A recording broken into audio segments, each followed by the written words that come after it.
How does it work with if I employ people? How do I deal with questions arising from my human resources? And then they say, well, I don't have enough support from local authorities. Yes, because you don't know the channels how to ask that information. It would be very easy. Just look up the website. Most of them, they don't check the website.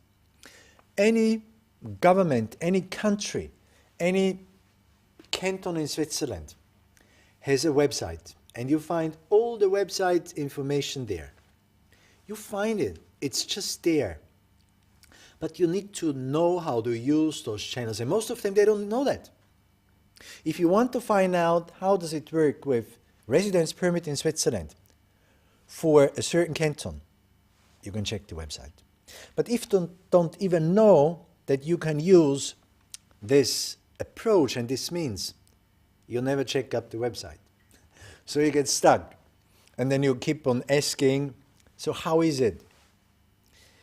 And this is complicated. And most of them, they say, okay, just, I know a little bit, it's fair enough, it's good, I know a bit here, a little bit there, so I go there. And then when they are there, they see, hey, wait a minute, suddenly it's so complicated. Now I want to employ other personnel from China. And they have problem getting the residence permit. So they don't do their homework properly. This is the problem, because they don't know the channels and they don't know the means. So the question is not that there would not be the information basis there and the infrastructure there to get that information. But they don't know how to get over that first step. So the Chinese management style is completely different because the background is different. The authority level in China is completely different. It is. We look at education system in China. We look at management style in a company in China. We look at authority structures in China compared to the West. It's different. Our power distance feeling is different. You see, if in Europe and in the Western world, power distance is very low. So which means that we have a different feeling towards authority, towards the role of the system. So a different feeling if your boss is your boss what he represents. In Europe, your boss cannot say, well, it's Friday, just go and buy something for me. He cannot do that. Whereas in the Chinese context, it might be a little bit different because the boss is the boss. If you are in Europe and you meet, especially in Switzerland, the power distance is very low. So if you meet with each other, then you're just, there's nothing I and you are you. If you're the company boss, you cannot tell me, hey, you do this and you do that. So it would require a lot of coming out from yourself, a lot of individualism. So the management style has to be based on that. How much freedom does it give to you? But if it gives you a lot of freedom, it needs to allow for a lot of space, and you have to have a lot of knowledge. So the management style is very, very different. I'll give you an example. There's a good case of quite a big Chinese company in Switzerland. They did a lot of things in a very good way. Set up a company, tried to have as many Swiss employees as possible. So looking very much into, internationalization, localization. Now, they are very much focused on technology. So developing very good products, they have a lot of engineers. And from the technology standpoint, they are doing quite fine. So this is how it started. Now the company grew. So more and more, they had to deal with local people. And of course, more and more, they had Chinese personnel coming into the company.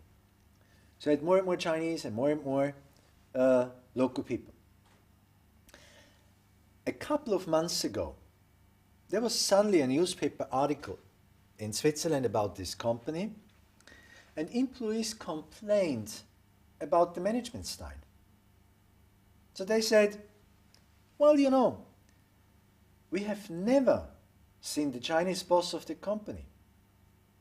If we see local, you know, other heads of departments, so local management stuff, leadership stuff, they don't even talk to each other.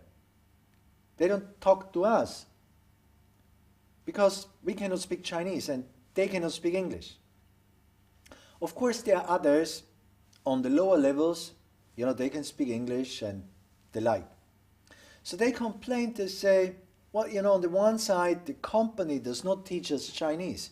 We don't learn Chinese, so we cannot communicate with them. On the other side, those people in top management positions at the company, they are Chinese, but they cannot speak German or French or English or whatever. So they never talk to each other.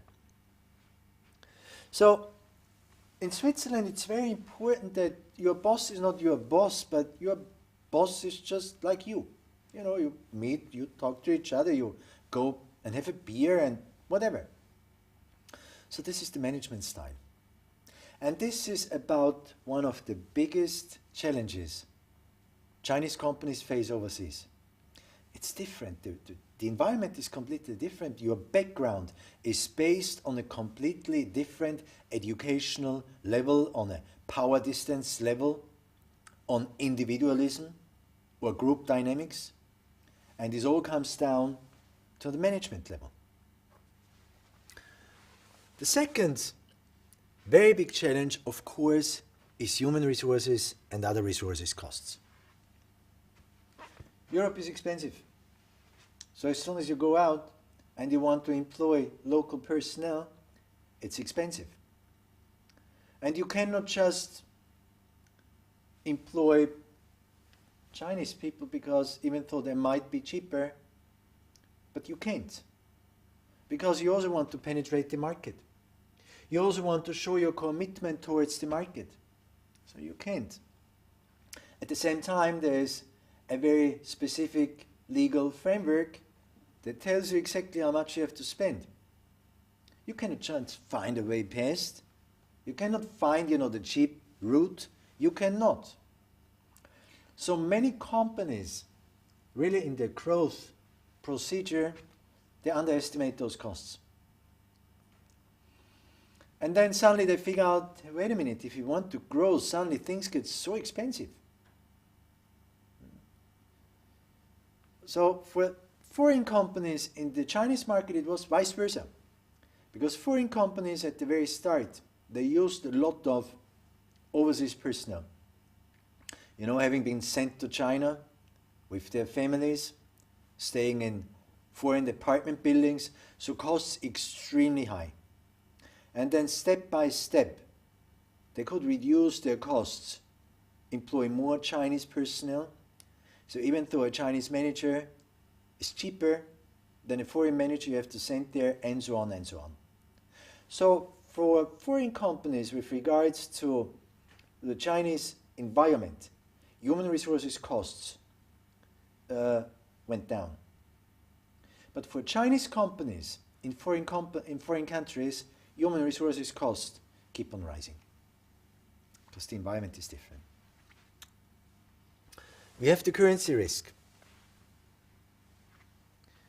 We've seen that you are in an environment where you are a Chinese company, you have the Chinese currency background and Chinese currency environment, and then you are dealing with another market like the European market. And you have a currency risk, and you have to know how to manage that. But not too many companies really have a very